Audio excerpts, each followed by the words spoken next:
That's the way to Bristol, that's the way to London. Behind me, about 10 miles away, is Oxford. And right here is where the old Didcot to Southampton line used to run. And there, behind me, is where Didcot Station used to stand. In the latest rebuild during the 1980s, British Rail renamed it Didcot Parkway. I don't know why. This is how Didcot Station looked in 1852, 8 years after it had opened, by which time it had become a busy junction on the Great Western Main Line from Bristol to London's Paddington. From here, you could catch the Exeter Flyer, which would take you the 53 miles to London in 55 minutes. Today, the same journey by high-speed train will take you 45 minutes. 10 minutes less. The name has changed, the buildings have gone, the trains are different, but the spirit does live on. Over there, at the Didcot Railway Centre, home of the Great Western Society. You mention Didcot to anybody who has had interest throughout the world in railways, and they know of us, and along with the power station behind us, we're the two big attractions in the area.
Now celebrating 20 years at Didcot, the Great Western Society has flourished, and since those first faltering steps, has now become one of the largest preservation societies in the world. The origins of the Great Western Society go back to 1960, when British Railways published a list of locomotives that they were going to preserve as part of what is now known as the National Collection. And myself and some colleagues of mine who in those days were schoolboy train spotters, who used to watch the trains go by at Southall, decided that it would be a good idea if we could buy a 1400 class auto train locomotive and auto coach, because we felt that that was a gap in the collection that had been announced as being preserved. Not really knowing very much about it, we thought, well, all we have to do was write a letter to the railway press and the money would come pouring in. I think probably as 17-year-old schoolboys we didn't really recognise the full ramifications of what we were letting ourselves in for. We found after a few years that there was a lot more interest. We had other people come on and we launched other funds for other locomotives. Certain other locomotives were bought privately by individual members. And in fact, locomotive 6998 Burt Magnus Hall was also one of our very early locomotives and was brought out of traffic from Oxford Shed, having hauled the last steam-hauled train on the western region of British Railways, and that was delivered down to Totnes, which in those days was our base. We found that the interests of the businessmen in Devon were not necessarily the same as our interests, and we were offered an opportunity to move our rolling stock up from Devon into Didcot Engine Shed in 1967. And we brought up the stock from Devon, the locomotives and 2 or 3 coaches that we had down there. We also had a locomotive and some coaches at Taplow just down the line, and they were brought here as well. And that was 20 years ago, was the beginnings of our occupation of Didcot Railway Centre.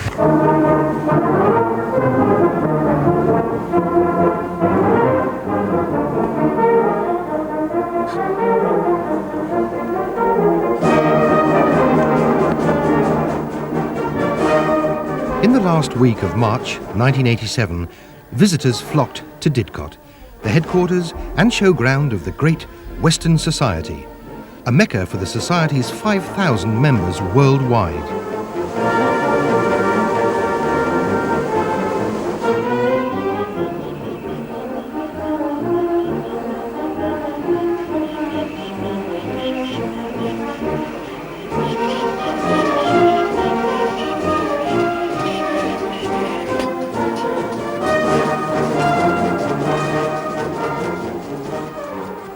Despite the drizzle, the fires burnt furiously in all of the Society's 10 engines steaming that week, and over 100 members volunteered to run stalls, cater, administer, and manage the toing and froing of the celebration week. Whilst never far away, the work of restoration progressed.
Well, it was before we came to Didcot, when we used to have a little depot in the goods shed at Taplow.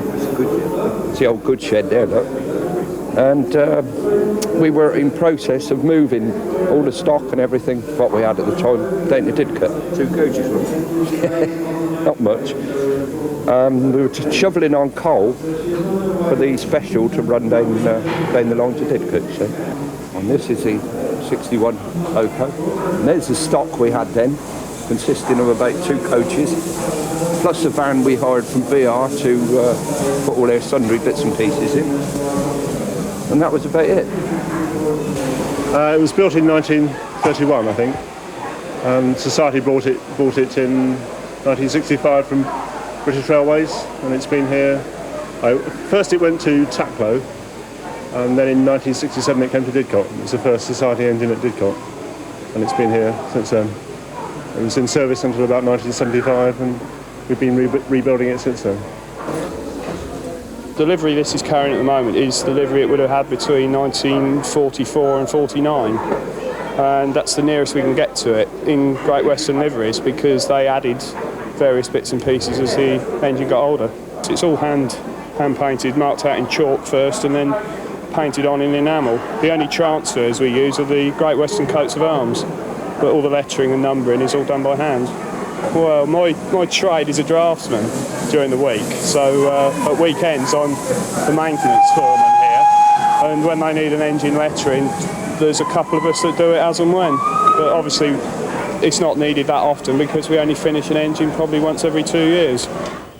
Highlights of the week were the mass steamings, where the engines gathered to hiss and boil in front of the engine sheds, to the delight of the enthusiasts. This loco, 5051 Bristol in Castle, was run on the mainline expresses, hauling passengers down to the south. It mainly worked in the Welsh area, where it stayed for quite a long time. It was then renamed from Bristol in Castle to Earl Bathurst, and then it was scrapped and taken to Dyewood scrapyard, where it was bought by the Miners family, who were very large and quite rich. And then recently Mr. Miner died, and the family was therefore forced to sell the locos.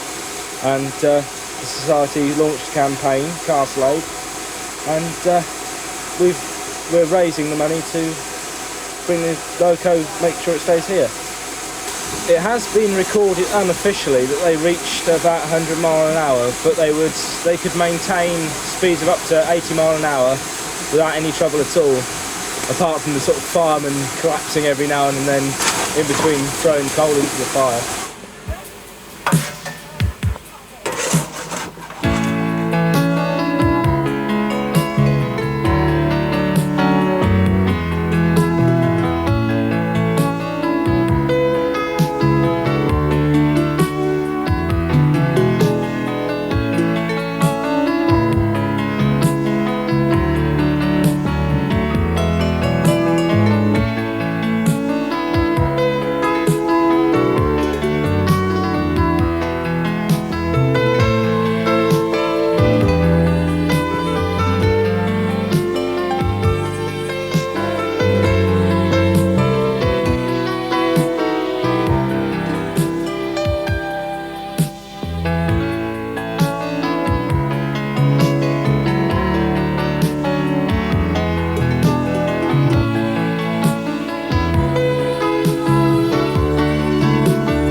Well, actually it goes back quite a long way. It goes back to Longmore, to the days of the military railway there. There's a chap brought in a small 040 saddle tank there, and my colleague John has just gone down the way. We saw this locomotive and we thought, well, we could do this kind of thing as well with a small loco. So we had a look round and we happened to find that this locomotive was derelict at Southampton. So we bought it in 1968 and brought it onto this depot in 1969. And it's been here ever since. We haven't taken it out of the depot at all. We've pulled some real heavy trains, including Blue Peter we've pulled with that locomotive in this depot.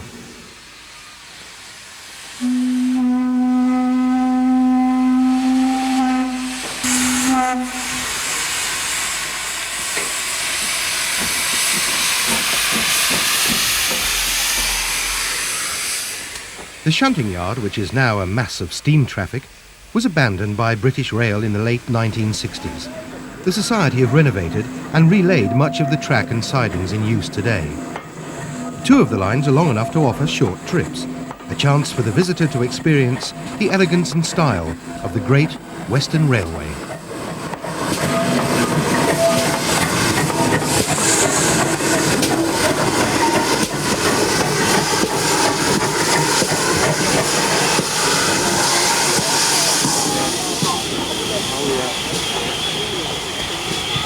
Built in 1936, it was originally numbered 4866, it was renumbered in 1948 I think.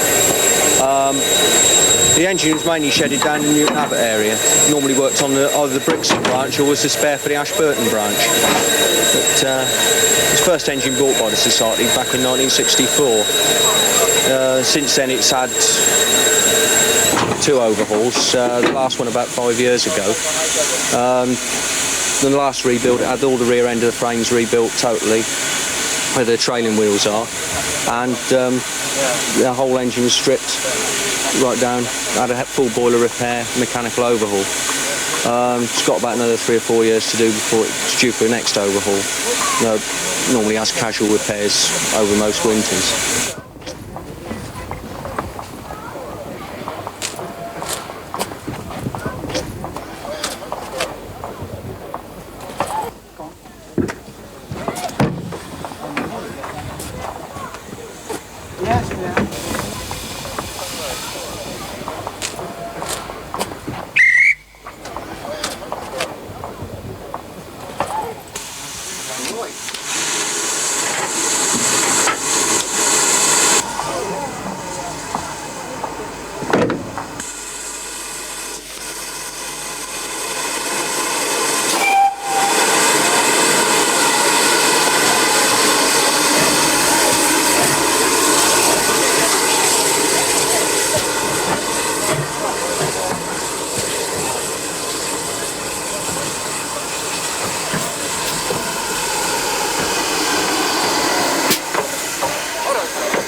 Preservation doesn't just stop at engines and carriages. The Society has saved a whole station. It's true. Painstaking rebuilding has given Didcot's engines a charming halt. This Didcot halt, well, we reconstructed this. The waiting room, as you see, that came off the Lambourne branch. It's what they call a pagoda-type waiting room. That came from the Lambourne branch. Signal box from Radstock. The water tower, which you see down there, that is authentic.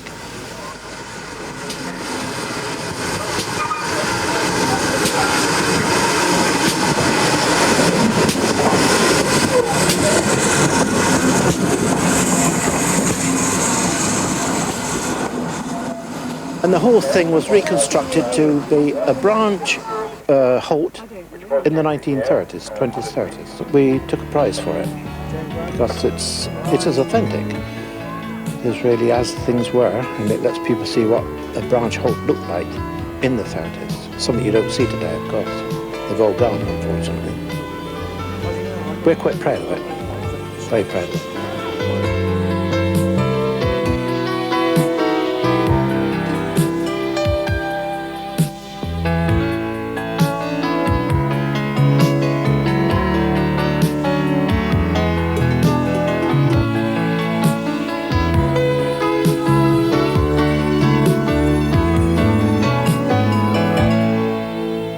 And every well-managed station needs a signal box.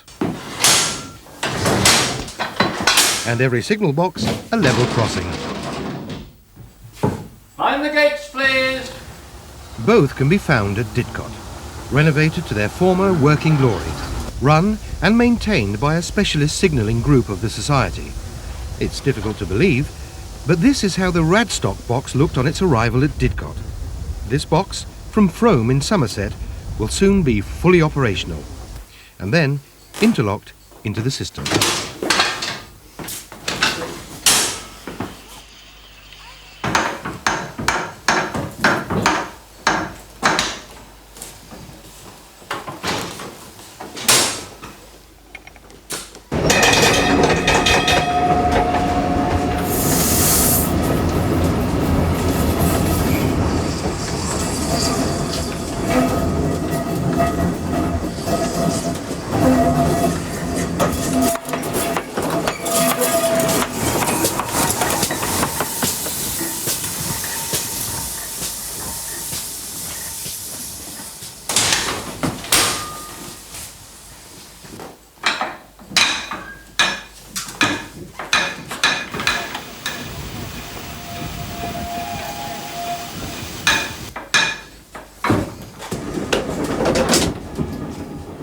Well, he used to work from the mid-30s right up to the end of steam on branch lines. And the idea of it was that you could drive from the engine, and when you got to the end of the branch line, You didn't need to turn anything round. You just got out the cab that end and come up this end and you could drive from this end. With this one, if I put too much brake application in, the train just comes to a stop because I can't recreate the vacuum. The fireman has to do that. So you've got to work as a team, though you're the length of a coach apart, and because otherwise we should just stop, short of the platform. I used to work up to a maximum of 4 coaches, but they'd only have the maximum of 2 behind the engine, which was worked off the regulator rod, because so if you had more than 2 coaches, the driver just could not pull it across. So if you have 4, you'd have 2 coaches at the front, then the engine, and then another 2 coaches. It was to make it a lot easier, otherwise you could never move this regulator handle otherwise.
The only thing is the fireman has to use the reversing gear for you, and you do that by whistle codes,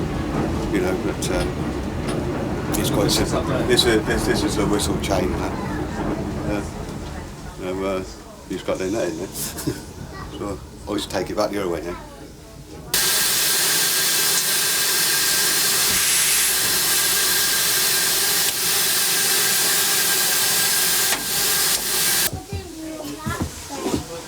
Whistle.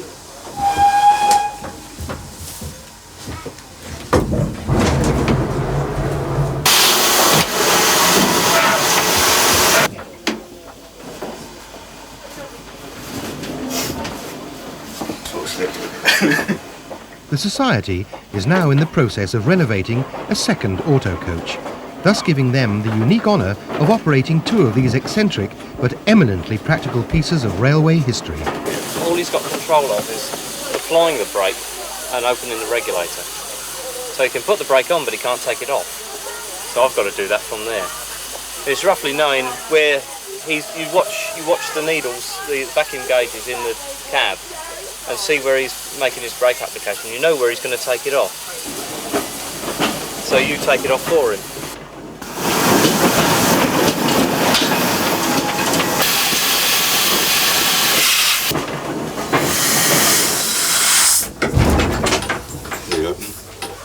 It's not completely automatic, it's about as near as auto as you can get.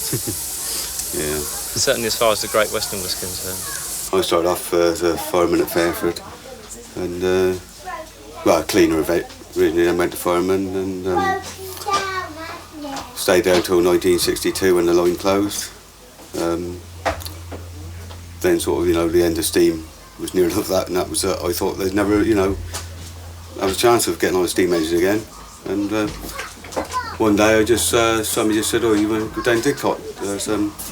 They got a society down there, and I thought, well, it's not really sort of my scene, And I come down here and I spent about 2 hours down here, got terribly bored with the whole situation, and thought, well, I was glad when I go home. And then a few weeks later I decided to come down again. I've been coming down ever since. And that was 1969.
Lads, okay, tea break now. Tea breaks offer the voluntary workforce of members the opportunity to swap stories and progress reports. Work weeks are special events to encourage members to get down to some hard graft. At weekends and steam days, visitors take priority.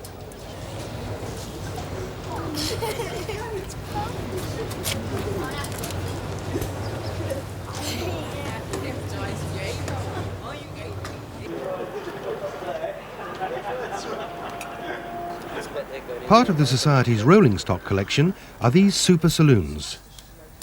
These coaches were built in 1932 and they put this kitchen in Princess Elizabeth in 1936. This is one of 3 ocean saloons at the Didcot Railway Centre. The third one, Prince of Wales, is undergoing restoration so that we can actually join it to this fleet. We have 58 diners coming for dinner this evening and we run our wine and dines once a month from April to October. They're usually quite full and people like to go somewhere different to eat, so we tend to find people enjoy the visit round the Railway Museum and then coming and dining in the coaches.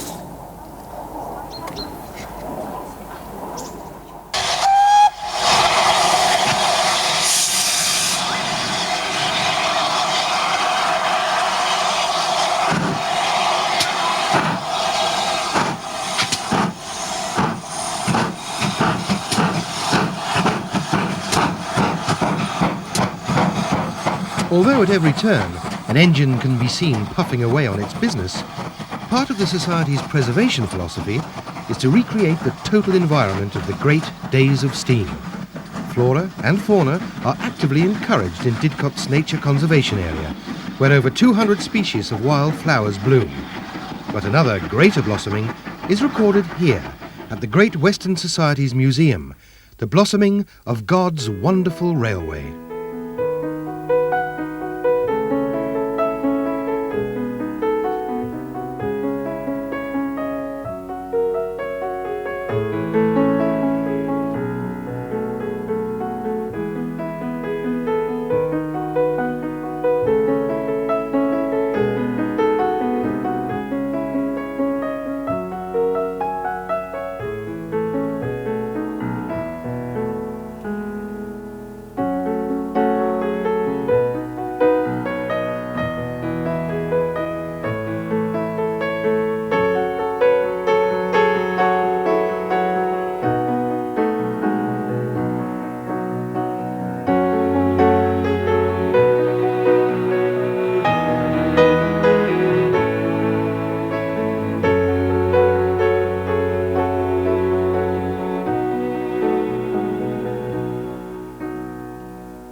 The practicalities of operating such a busy marshalling yard are immense, and items such as a turntable become invaluable. Unfortunately, British Rail took their turntable with them when they left. But eventually the Society did find one, rusting at Southampton docks. The 70-foot iron turntable was transported, renovated and reassembled at Didcot over a 2-year period. Much of the day-to-day positioning of engines and carriages revolves around this giant feat of engineering that enables only 2 men to rotate over 80 tons of locomotive, coal and water at the turn of a handle.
This engine, Burton Agnes Hall, was built at Swindon 1949, was used on the Western region on mixed traffic trains, and was the last steam locomotive running on the British Rail Western region, and was bought by us direct from British Rail after working a train from Oxford to Banbury, and we actually bought the engine in Banbury sheds on the 3rd of January 1966. It's been here for that entire period. We've done one complete overhaul on it when it was returned to traffic last year, and we are running mainline trains with it this year, of which there's a train out in a few weeks' time.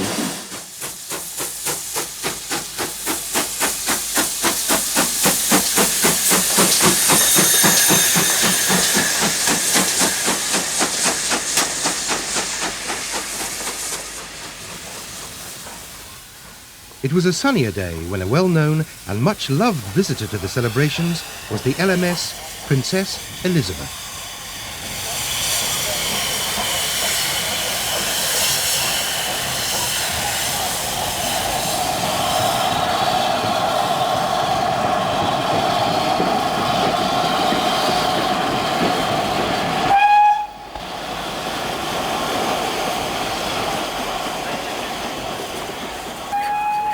The Princess Elizabeth was one of the fastest express engines that ran between London and Scotland in the heyday of steam.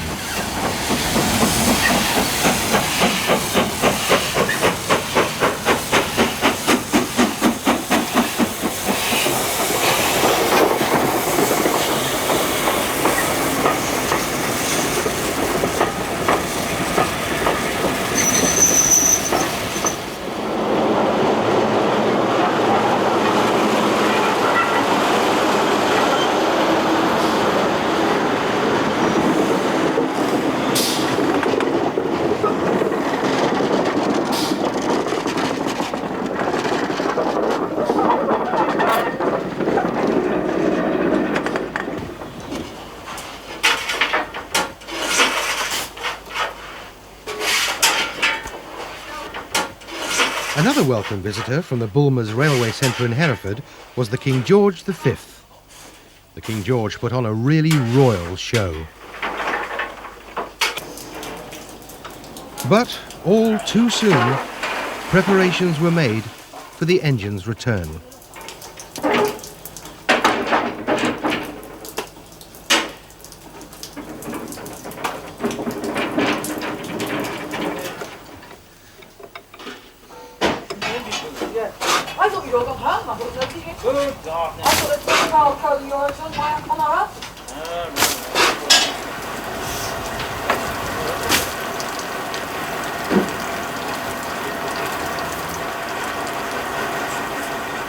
Guest appearances are no stranger to the King George. This giant bell on the front of the locomotive commemorates an incredible feat when the whole engine was shipped to the United States to take part in the Baltimore and Ohio Railway Centenary celebrations in 1927.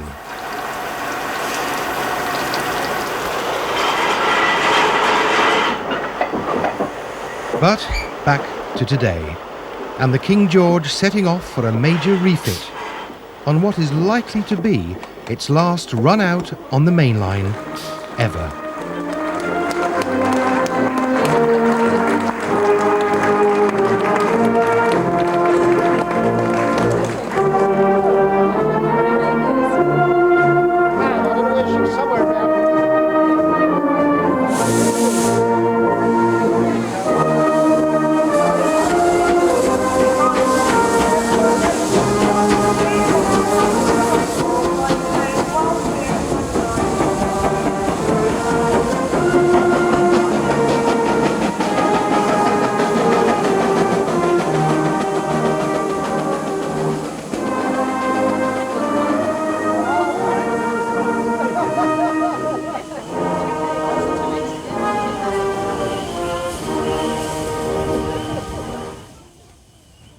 Well, here's to the first 20 years at Didcot. And here's to the next 20. But it's not over yet, for even at night, there's an opportunity for enthusiasts to get steam in their sights.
4 o'clock on a Sunday morning.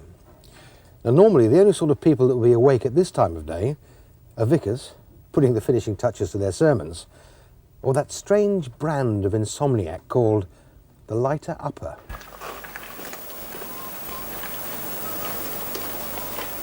Fortunately for me, it was a warm, if wet, midsummer's morning, and the sky was beginning to glow when I went to the railway centre in Didcot, home of the Great Western Society.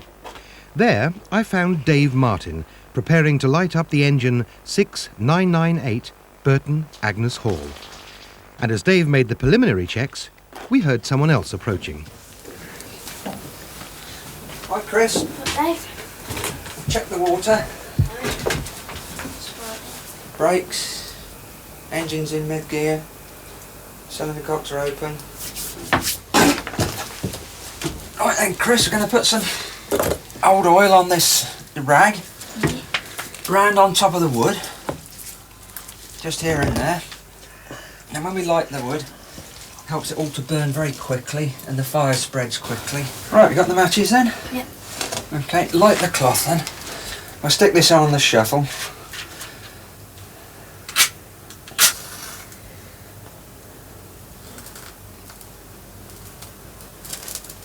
Get it going nicely.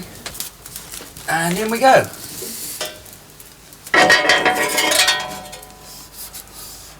There we go. In about 3 hours, 4 hours, we will have steam.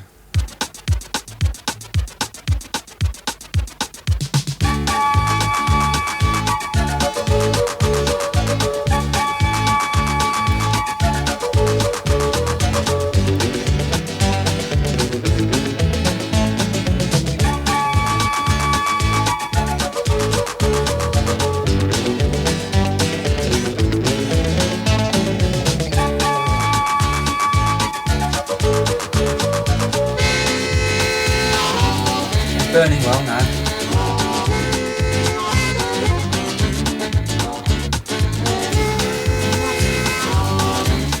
This is a problem, see, when you get the wind changing, you get the stuff blowing out this way instead of going out that way.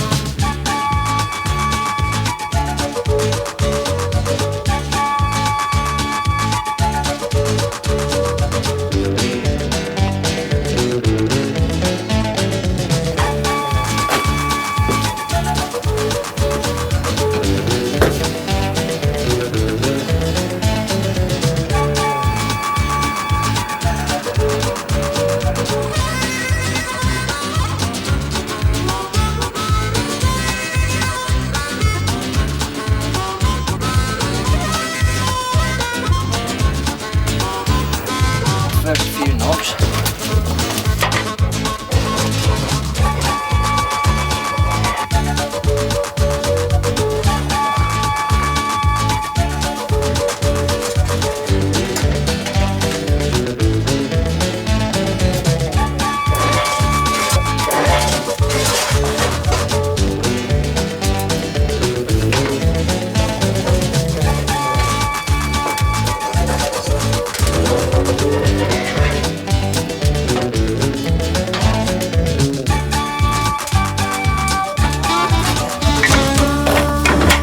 Having been at Didcot for 20 years, and now a full-time staff member, who better to talk about steaming up and tell us the lightest tale than Dave Martin. In this area, the steam engines finished in 1966, and the engine we're on at the moment actually pulled the last scheduled steam train on the western region of British Railways, January 1966.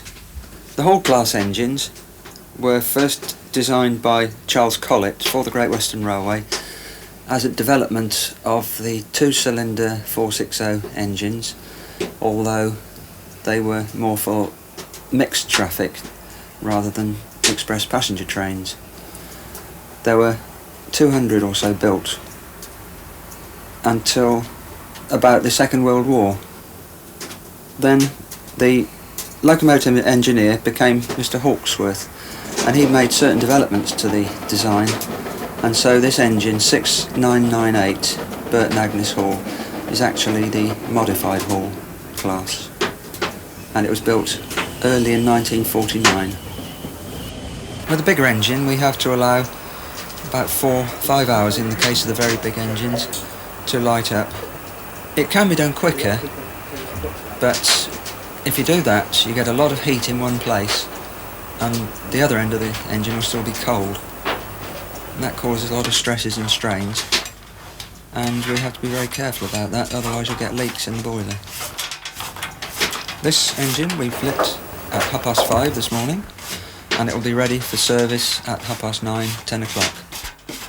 So what should we look for, Dave? The water in the gauge glass starts moving gently, and maybe 1 or 2 little drips start coming from some of the joints on the back here of the firebox. And then a little bit later, the magic needle starts to move. Then after that, you'll soon have enough pressure to move the engine. And you wait for the scheduled crew to come and take over. But after so long at Didcot, doesn't Dave have any ambition to be a driver? I drove occasionally in the early days of the society, but I dropped out of that side of things, and we have to pass very stringent training and examinations before we're allowed to drive now. First of all, you have to be a fireman, just like the old days.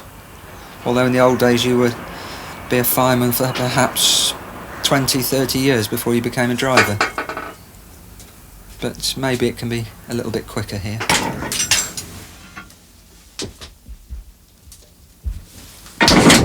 A bit more coal is required.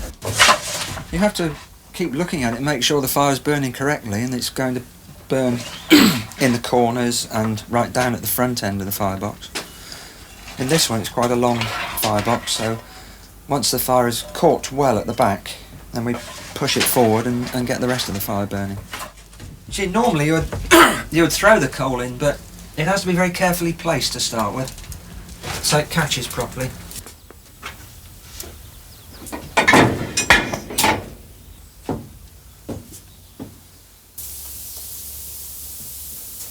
Yeah, she's burning nicely now. Lighters up, just light the fire.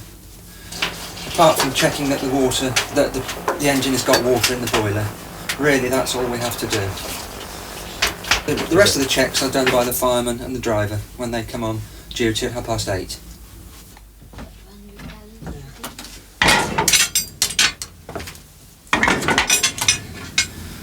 The tender behind the engine, that's the old joke of course, the engine's got a tender behind. The tender carries 4,000 gallons of water when it's full and 4 tons of coal. This would be enough to give the engine a decent run up to Birmingham and back, and that would be in good condition. If, however, the engine was in poor condition, not steaming very well, leaking tubes, then perhaps we'd only reach Banbury and back. Chris Race, at 13, one of the youngest members of the Great Western Society, is going to light up 1466, a favourite of many members.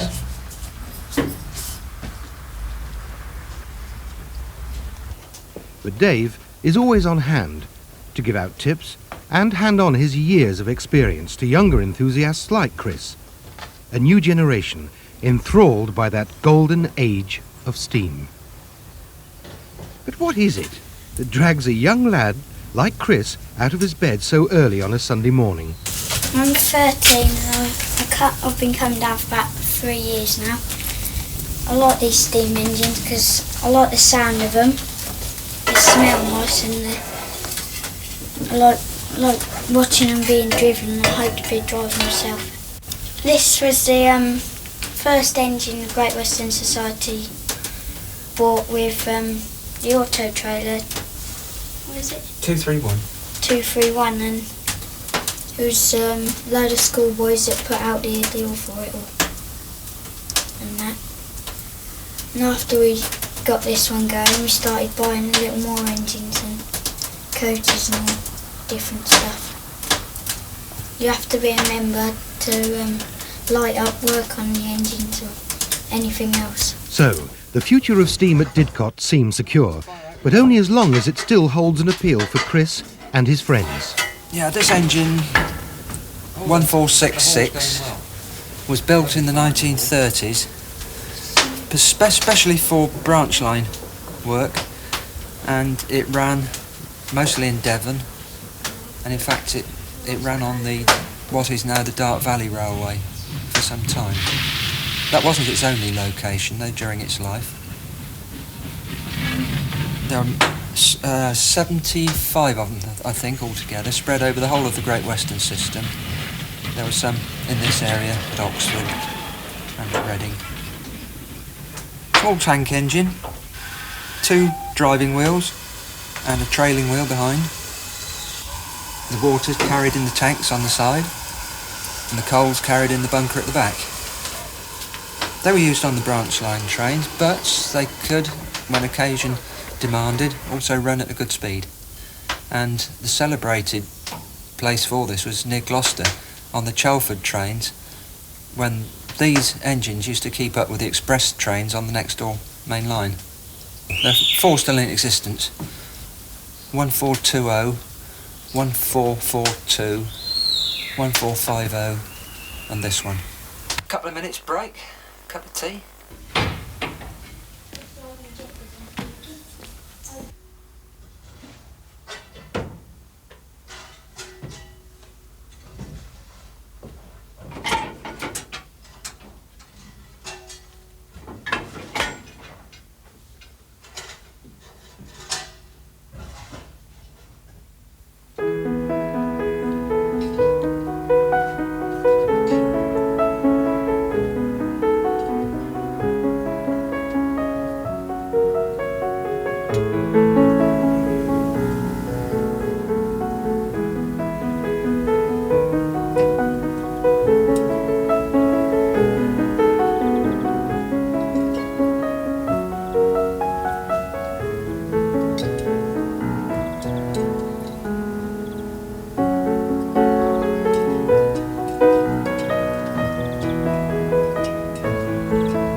The coal we use comes from South Wales. It's not domestic coal. It's Welsh steam coal. There are 1 or 2 collieries still open that we can get it from. It burns very hot and it needs a lot of air draft to make it burn properly. Great Western engines were designed to run on Welsh steam coal because the Great Western area covered the Welsh steam coal collieries. If you burn household coal in these engines, they don't steam nearly so well. If they go to other parts of the country, then the coal they're given is maybe Yorkshire coal or Nottinghamshire coal, and it's much more of a job to make these steam.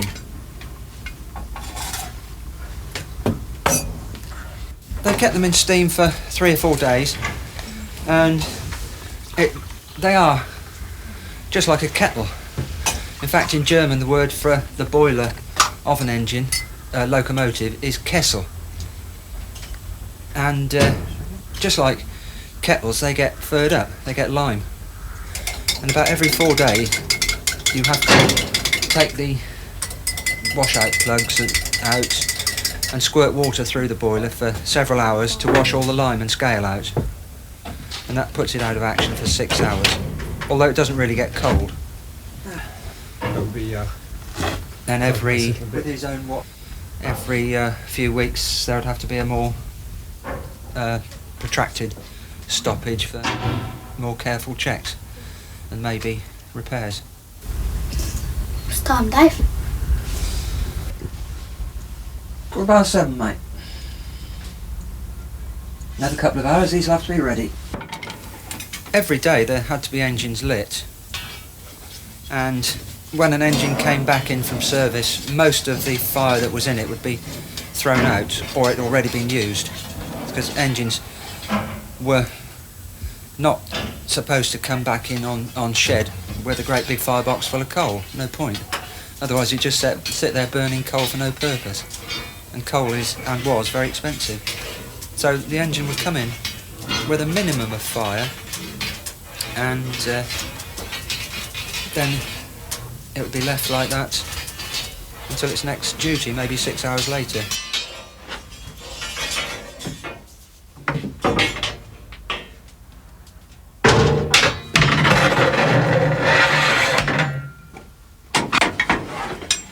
This engine is called Burton Agnes Hall. The Great Western had a policy of naming all their main passenger engines after large country houses. They had the castle class, pollution at its best. Had other engines named after manors and granges. These were named after halls. They were supposed to be named after engines on the Great Western system. And in the majority of cases this is true, but by the time they built the modified halls they were getting a bit short of names. And actually Burton Agnes is in Yorkshire, so the connection with the Great Western is somewhat tenuous.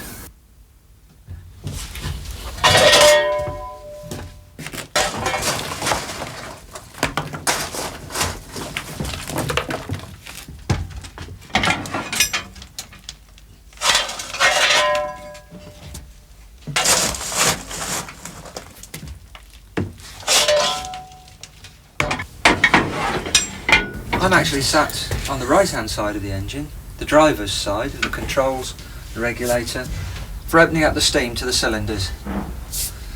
The reverser for controlling the manner in which the steam is used, also for changing the direction of the engine. The brake which opens the vacuum passageways and let air in. The blower control which increases the draft on the fire. The large ejector which sucks the air out of the vacuum pipes. And then it's the fireman's job to check the water level and the pressure. The Great Western carried on with right-hand drive right up to the end of their designs. Most of the other railways, apart from one or two smaller ones, had left-hand drive, where the driver sat and controlled the engine on the left. The big engine behind us is also named after a large country house. In this case it's Dryslewin Castle in Wales. This engine really, for most of its life, was called Earl Bathurst.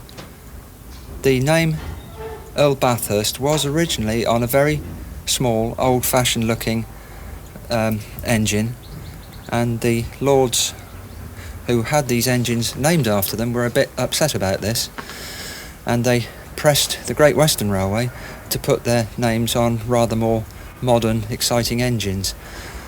And so the names of a dozen or so of the newest Castle class engines were taken off, and they were renamed after the Earls that were on the old engines.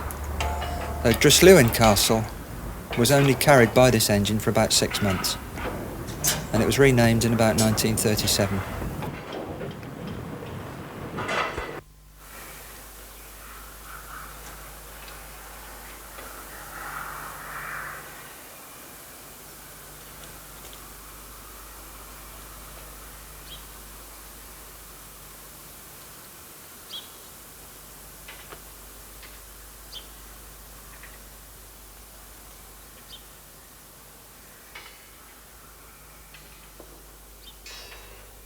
By 8:30, the sleepy railway centre is coming to life, and Dave makes some final checks before handing over to the fireman, Phil Bareham.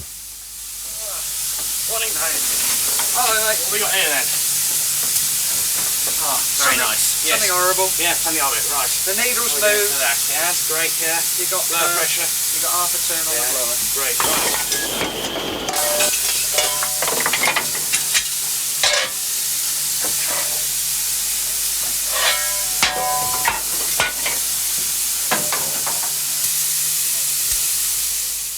The privilege of driving 6998 today falls to Alan Rose. Morning, Alan. But before she can move an inch, he has a very important task to complete.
It can take up to an hour at the start of each tour of duty for the driver to complete his checks on approximately 150 different lubricating points, and not all of them easily accessible.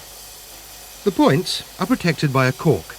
A firm twist keeps them securely in place even when travelling at full speed along the main line.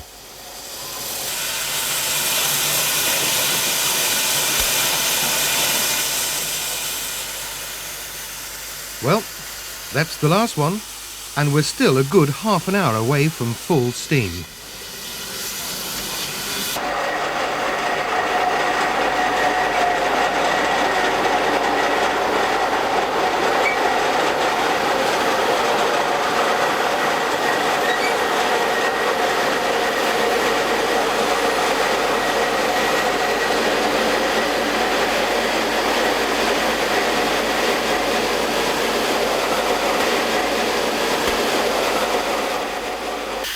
"1466", a small but powerful tank engine, is now in full steam and stands by to gently push the Burton Agnes Hall, which has no power of its own yet, to the water crane.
Before the coming of diesel, the 74,000 gallons of water in the tank atop the coaling stage was pumped from the Provender Pond, which was just across the sidings to the west of Didcot Station. But since the establishment of the railway centre, the tank is now filled in the more orthodox fashion from the water main.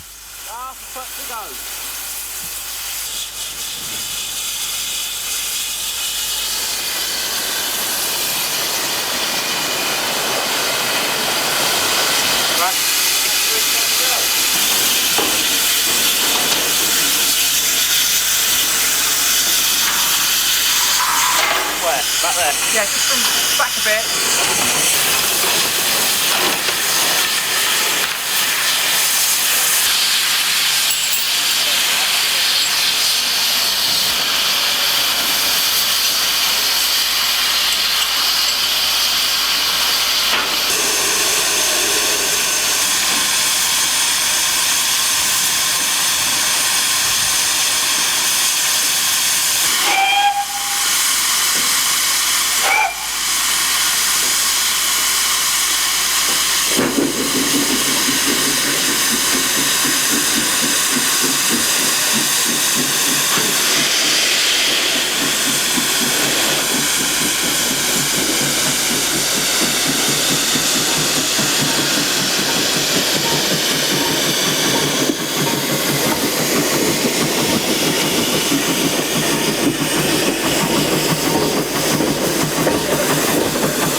Introduced in the 1930s, auto trains were designed to be driven from either end, without having to turn the engine round. A forerunner of the modern diesel multiple units on today's suburban services. Fireman Alex Daniel. In the old days, the crews would start off. You'd start off with the basic fireman.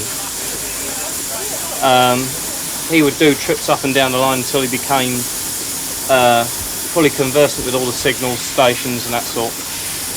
And it wasn't until he was getting almost to the point of being a pass fireman, that is a driver in time to need, that he would be working on auto trains, because he'd virtually be driving the engine himself with the exception of the regulator. So I'm that sort of person. I'm halfway between being a driver and a fireman, or rather fireman and driver.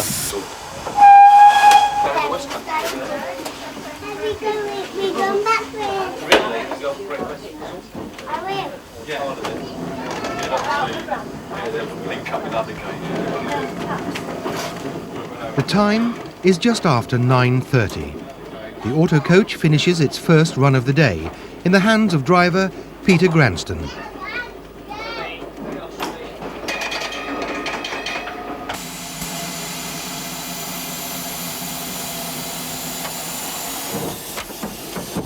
Burton Agnes Hall. 6998 is at last ready to go out onto the main demonstration line for a day's steaming.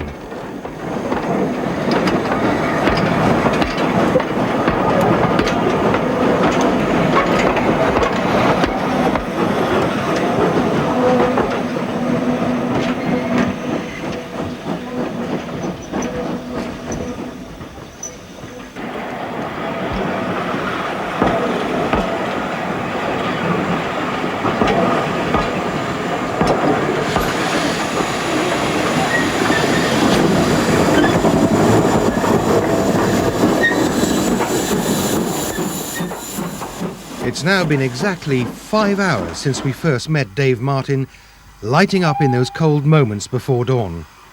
And there's little more to say. I'm just going to sit back, relax, look and listen to the sounds of Didcot.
Doing it to deflect the flames that are near the end of the firebox, so I can see what it's like down the other end.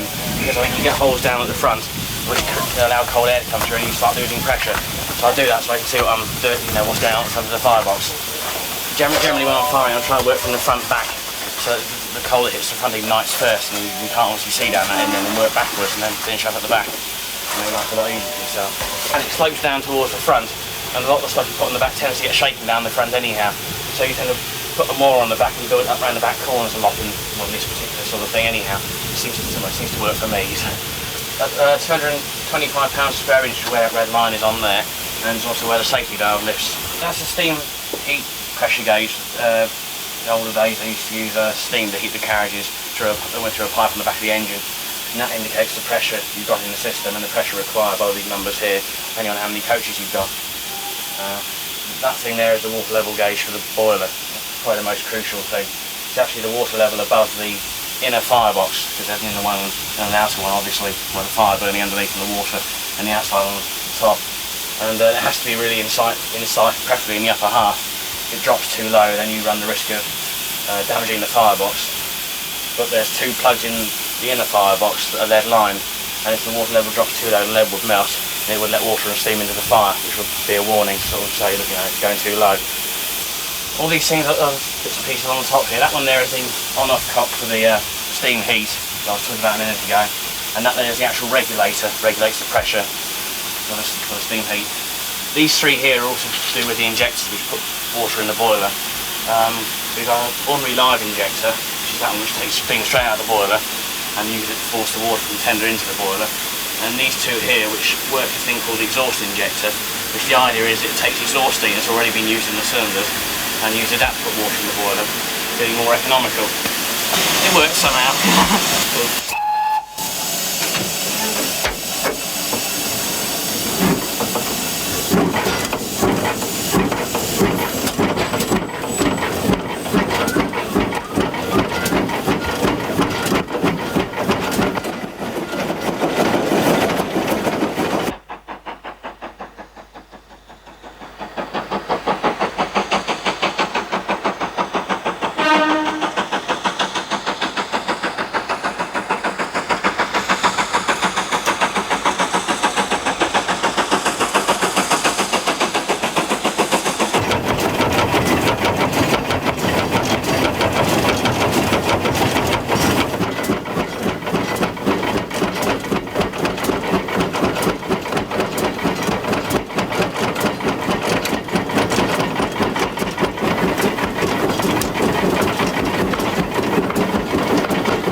trains stop here.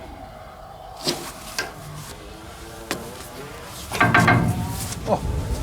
And so they used to, forever. But not anymore. For these rusting hulks have been saved from the scrapyard by a group of enthusiastic railway supporters here at Didcot. You know, anywhere else in the world, this would be a sad sight. But not here. Not here at Didcot. These are waiting for restoration. Restoration has already started on this one, number 7202.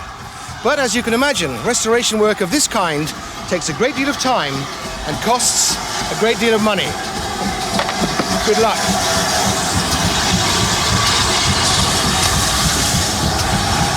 That's what it's like when it's finished.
"5051, Dracillin Castle." Seeing it today, it's hard to imagine that only a few years ago it was being ignominiously towed from Die Whittam scrapyard in Barry to a new life in Didcot. Built in 1937 and condemned by British Railways in 1963, 5051 is a member of the most successful family of the Great Western locomotives, the Collet-designed Castle class. For the whole of its working life, it was based in South Wales, pulling express passenger trains to London and the Midlands. And although now normally carrying the name Dracillin Castle, 5051 was renamed Earl Bathurst in 1937. That name being originally carried by an apparently antiquated-looking locomotive. The Earl in question objected. Now fully restored by members of the Great Western Society, it once again makes a magnificent sight in the full splendour of the GWR livery. And since its return to mainline condition in 1980, has made several journeys on the very tracks from which it was once banished. But there's no smoke without fire.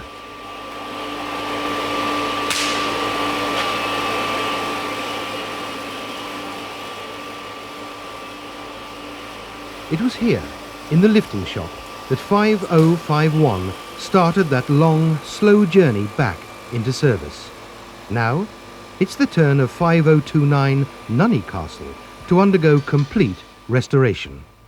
This involves stripping the locomotive down as far as possible, cleaning, repairing and replacing worn and rusty components and lovingly reassembling the parts. Ted Lacey, lifting shop foreman. Well, this is Nunney Castle. We started it about June, really started it about June last year. We've done the frames of this, bored the cylinders, bored the valve cylinders, machined the pistons and the piston rods. The boiler's got to be done yet.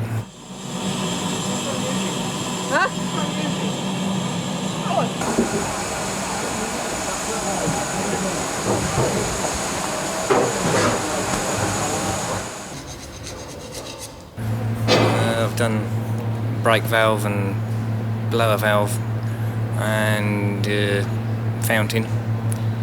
I've still got the gauge frame to do.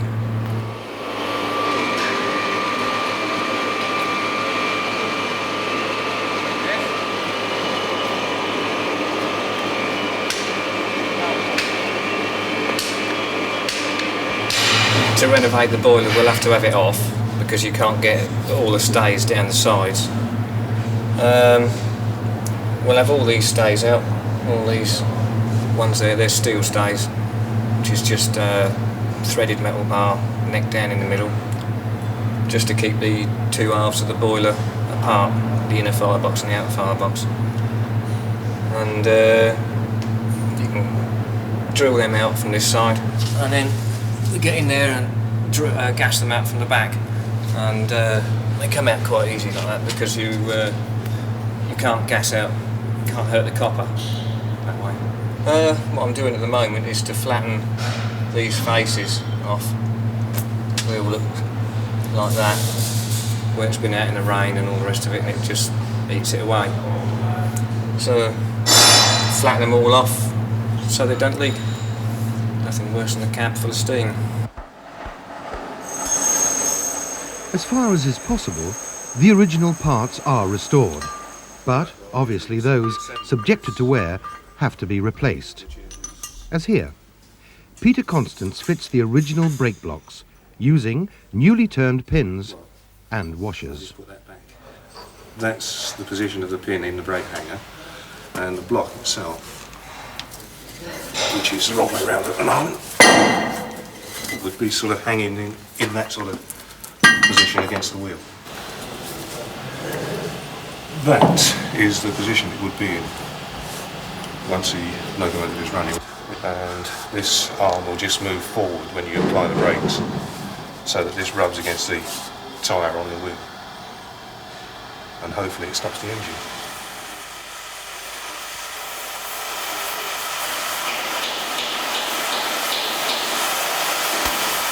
Restoration not only requires the skills of some members, but also the enthusiasm of the less skilled for the long, hard grind back to mainline conditions. John True, GWS member. We've worked on several engines here. Practically every engine that you can see that's in workable order has been worked on, and we've tried to do some part of each engine. Normally the odd bits and pieces, the fittings and the brake gear, all the bits and pieces that people don't see, and normally our job is to clean these bits up, get them into good order and then repaint them so that they can be put back onto the engine. Well, we're working at the present time on 5029 Nunney Castle, and we'll carry on working on these until this engine's finished, and then we'll pass on to something else. You would expect to see grown-up boys here, but grown-up girls? I've been a railway enthusiast all through the last war. I used to collect names and numbers at Worcester. But what I'm working on are the two water valves. One is under the right-hand side of the foot brake.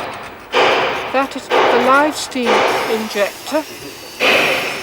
One underneath the left-hand side is the exhaust steam injector.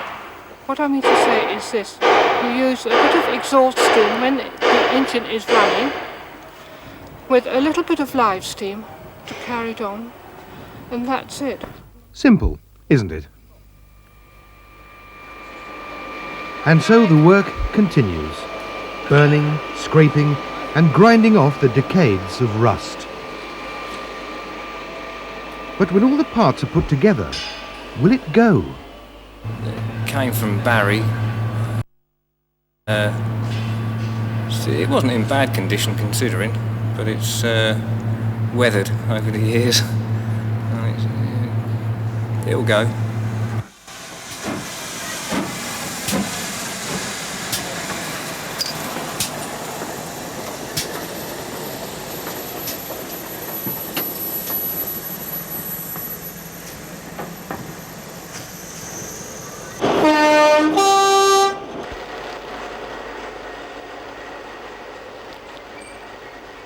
Running a successful railway centre efficiently is rather like running a successful railway.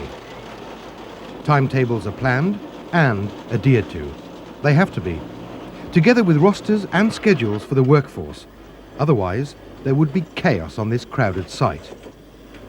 Simply moving rolling stock from the carriage shed to the paint shop has to be planned well in advance. And despite using a powerful Hunslet diesel shunter, it is a slow process. John Minchin, another GWS member, explains. Everything's always got to be taken at a nice slow speed when you're dealing with partly stripped down vehicles. You can't kind of run around at nice speeds, but also got people around, so just taking things nice and easy. So what has drawn John to Didcot every week for over 15 years? The whole thing with this movement is a lot of it is the restoration, but there's also a very good social side as well. So you don't want to miss Saturday nights in the pub.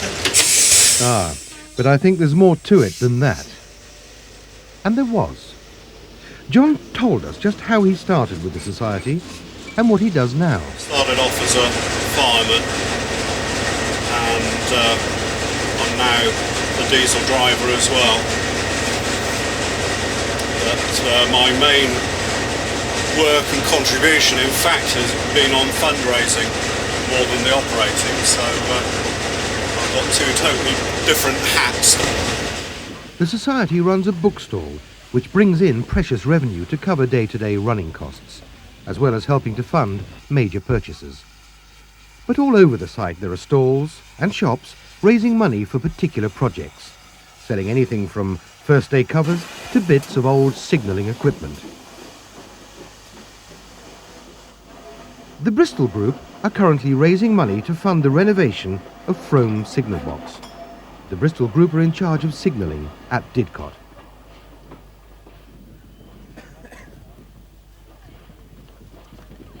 Also on sale are badges, posters, photographs, model trains and relics from the real thing. Hundreds of thousands of pounds have to be raised every year if the Great Western Society is to continue its work. The thing is, I've got a shop to run on steam days, selling t-shirts and various things for the locomotive I've been involved with. 3822 is their heavy freight locomotive. I was involved with that right from the scrapyard when the society bought it in '75.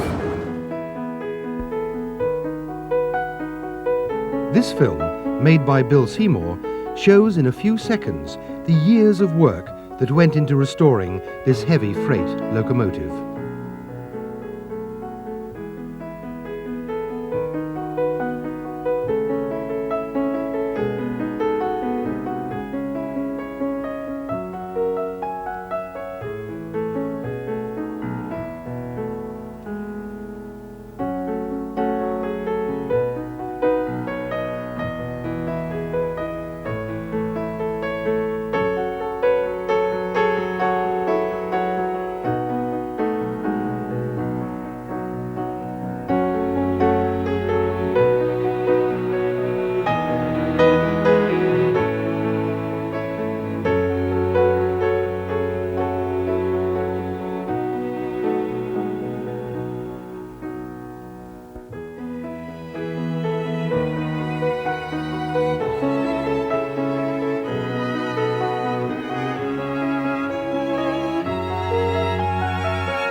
A collet design based on the 28 Churchwood 1903 original, the 3822 was built in 1940 and has been painted in wartime black livery. A splendid sight.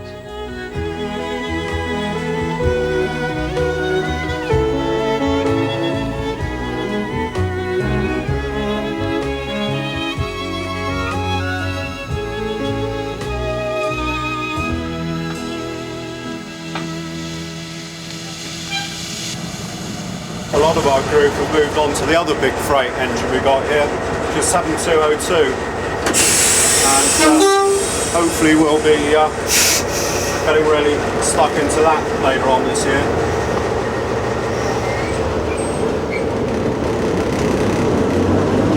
But as with any of these projects, they take a lot of money.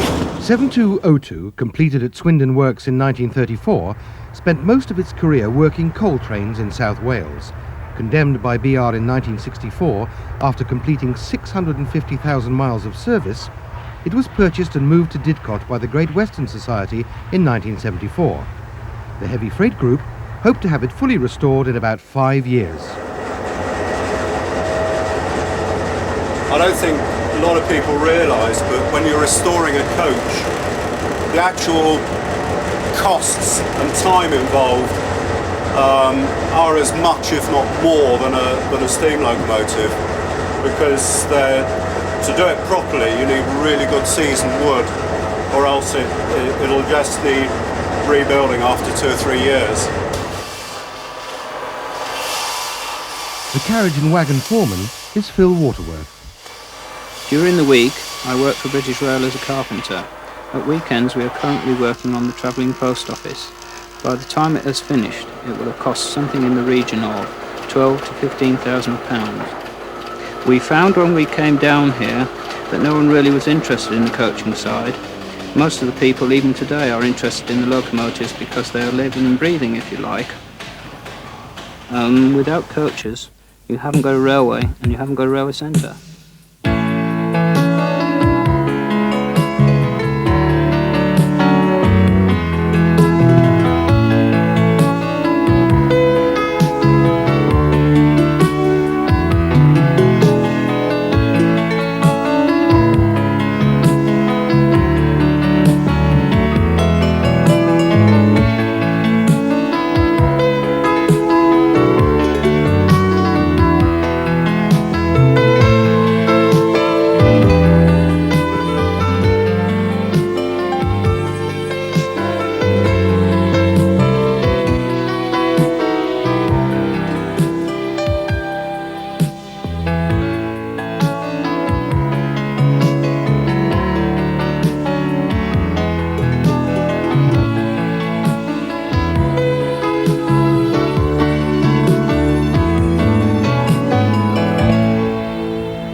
Looking as pristine and gleaming as the day in 1921 when it left the carriage works in Swindon, it would not be an exaggeration to say that 3755 was lovingly restored, especially when you look across the site to see its sister coach 3756.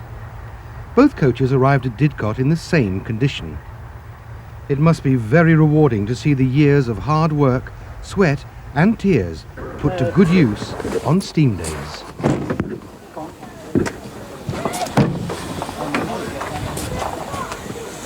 Yes, ma'am. All right, John?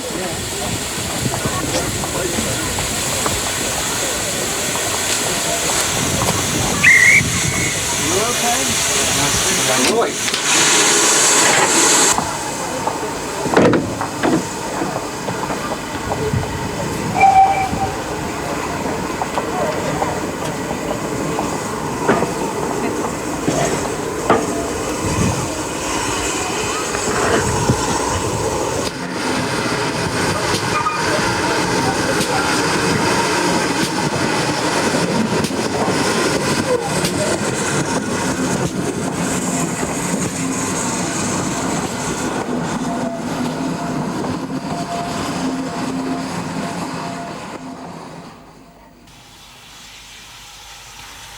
Another long-term project is the 190 Auto Trailer. It arrived in fairly poor condition and had to be stripped down to its bare woodwork and virtually rebuilt. The exterior is now complete. But that's only half the job.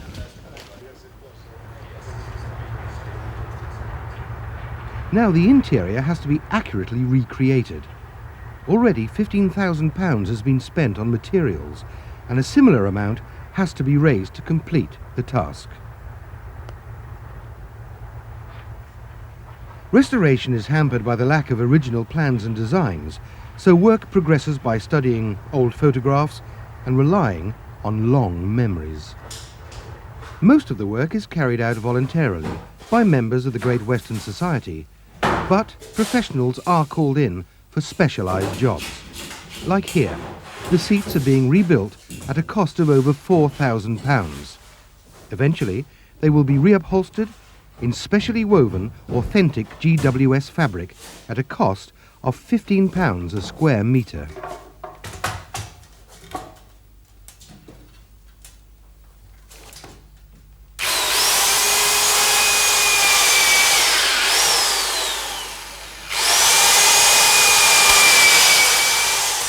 The intention is to restore it to full working order. The locomotive department are helping with the driving cab, which will be connected to a locomotive at the other end of the coach, allowing it to be driven forwards and backwards without having to turn the engine. But with the ongoing maintenance of the other rolling stock, labour and time are in short supply. So it'll be some time yet before we see 190 on the branch line.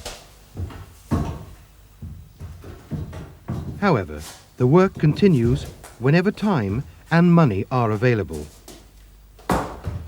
Some of the restoration work is obvious, but it is often the smallest details which cost the most.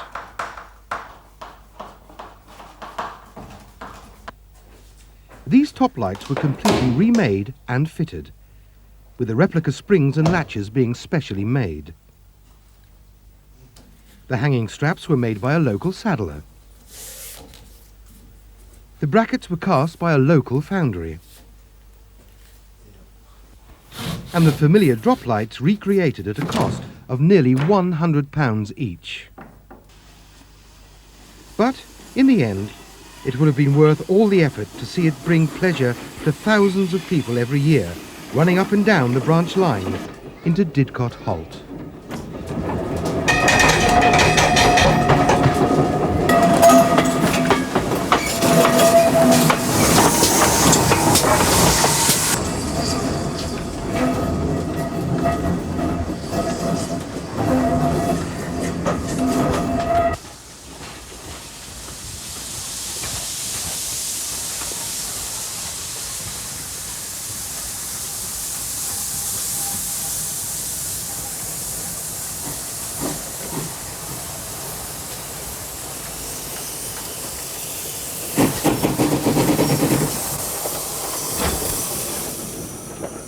These super saloons, named after members of the royal family, have been preserved in their original condition and now provide a splendid dining service for visitors to Didcot, in the same luxurious surroundings enjoyed by passengers on the boat trains to Plymouth in the 1930s. Even the kitchens are in full working order, and all the food is prepared in them by members, another fundraising activity. So both the internal detail and external appearances are attended to with equal endeavour. The collection of coaches at Didcot is probably the most comprehensive of any independent railway. Over 40 items cover the period from the 1880s to the 1950s, and those that aren't already will one day be restored to their original glory. And it won't be too long before the travelling post office is collecting and delivering mail sacks to the collection net once again. Meanwhile, the work continues, replacing rotting wood, rebuilding broken doors, and the seemingly never-ending task of removing rust from ageing metalwork.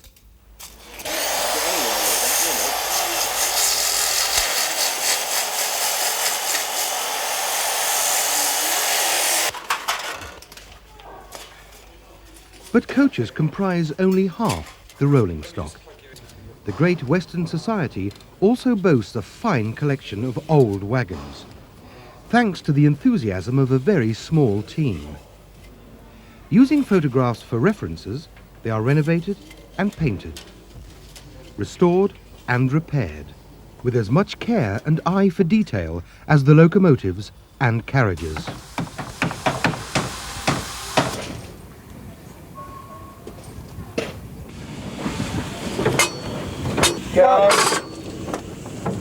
And when they're put together to form a train, double-headed by the heavy freight locomotive 3822 and 6998, Burton Agnes Hall, you could be forgiven for thinking you had stepped into the past.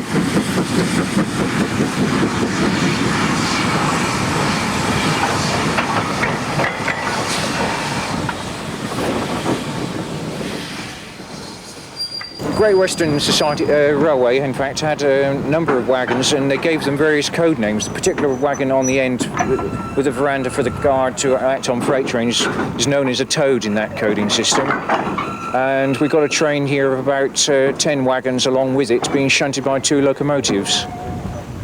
They'll be about to stop in a few minutes to leave that toad there, and taking 2 wagons away from it to leave it with another pair of wagons for use later in the day. The wagon nearest the toad, the John North and Sons wagon, is done with was used for carrying coal. It's a local merchant from Abingdon-on-Thames from its livery. The next wagon is a Royal Daylight wagon for carrying fuel oil. As you can see, it has some early-ish style of lettering. That was in fact donated to the society by a petrol company. The next wagon is a tire wagon, the Smith and Forrest Manchester No. 1. It's used at gasworks or time gone past when we were still producing coke and obviously other heavy-duty oils, and that would be used to take the heavy oils away. The next wagon on came from Fowey in Cornwall and was used for carrying china clay. It has a special design of door at the end of the wagon, this end, which opens so that it could be tipped to allow the china clay to be tipped into boats that took it away from Fowey. The next wagon on again is a ventilated van. There's a mica B, which again is another Great Western code, and mica, for carrying, it has boxes at the end for putting in dry ice, carbon dioxide, very cold, to help keep meat and that sort of traffic in. There's hooks inside for hooking the meat on to keep it cool. The next wagon on again was used a lot at Bristol and other places in Avonmouth for carrying bananas. The wagon on again has in fact a rather unusual brake cylinder. It's an old Dean type of brake where the actual outer cylinder goes up and down rather than the piston inside as on the other freight wagons. And the last wagon beyond that again is a milk tank, which is in fact a southern vehicle. We couldn't get a Great Western vehicle. And that was used to carry milk around the country after they decided they weren't going to use churns anymore.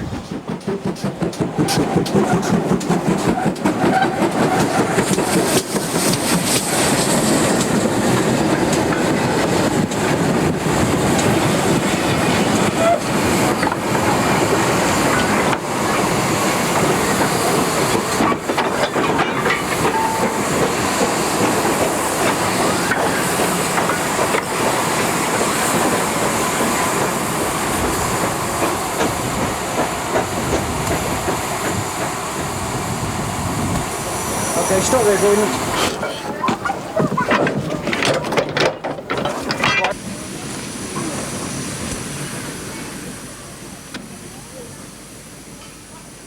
Didcot's Catholic approach embraces this Thomas Smith & Son 5-ton shunting crane, which, although it runs on rails, was never intended for use on a railway. It's owned by Gordon Thompson, another GWS member. I bought it myself in 1974. It used to belong to a firm of timber merchants at Barking in Essex called Thames Plywood. I think the firm's now deceased anyhow. It was really a redundant plant, and if I hadn't have bought it, it would have only gone to the breaker's torch anyhow.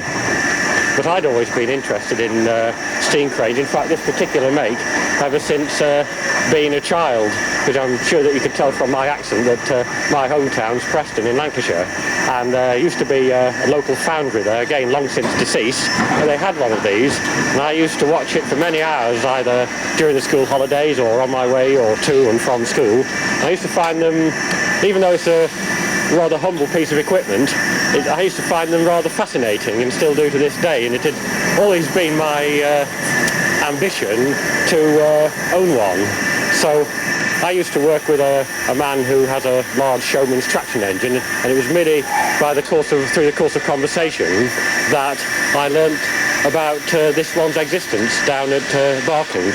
So I went down to see the people, and it just happened. It was during the 3-day week of 1974, and it had stood for a while, but they just pressed it back into service, and I asked them if they were likely to dispose of it, and in fact they said yes. And so I was able to buy it at its then scrap price, which was 28 tons of scrap steel. Well, this crane was actually built, you'll probably find it difficult to believe, but it was built as late as 1954. And the death knell of them, really, was the Clean Air Act. But the design goes back to about 1890. That's why it looks so old-fashioned, because they never ever changed the design from that original conception. Whoa, me, Morris.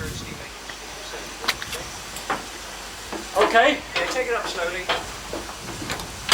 There's no way to This can best be described as a bus on rails, as Alan Machin explains. This vehicle we are sitting in was built in 1940 and is a Great Western Railway diesel rail car. They were built primarily for branch line operations. It has 2 AEC engines and is a 48-seater. They were run all over the Great Western system, from London branch lines to places like Henley and Marlow, and they were used in Wales and as far north as Stourbridge and Shropshire. Of the 38 originally built, there are only 3 remaining. There's number 22 here, this one, the Didcot. Number 20 is on the Kent and East Sussex Railway, and number 4, one of the earlier streamline ones, is in the Swindon Railway Museum. This was quite an innovation for the time, the first one of these rail cars being built in 1932. The advantage, of course, is that they were cheap to run. They were quite easy to operate because the driver just walked from one end to the other rather than having to change the engine from one end to the other.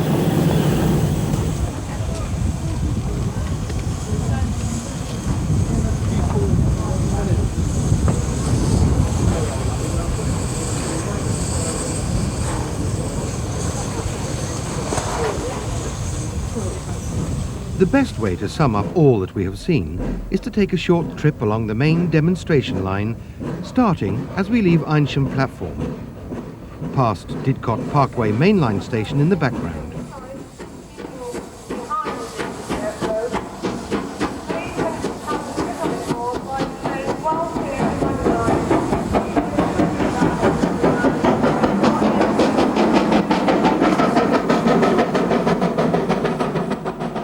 There are the goods wagons, the coaling station, a gate protecting the main line, and a GWR linesman's hut. As we travel past gathering speed, a timely reminder that Didcot is still a busy railway centre, both ancient and modern. And there is one of the Hunslet diesels being preserved by another breed of enthusiasts, the diesel and electric group. More derelict coaches and locomotives stand in line awaiting their turn. And look, there's the 72 where we started, in front of the original engine shed. The new yellow building is a much needed extension to the working areas and hides the original lifting shop where we saw the Nunny Castle. In the far distance behind the super saloons is Didcot Halt, a genuine taste of the Great Western Railway.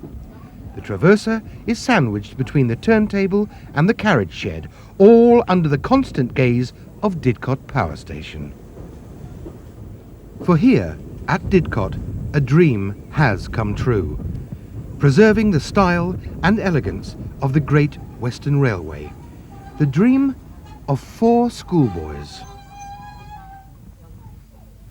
Thanks to Angus Davis, Graham Perry, Mike Peart and John Barlow, the golden age of steam lives on, and it all started 26 years ago.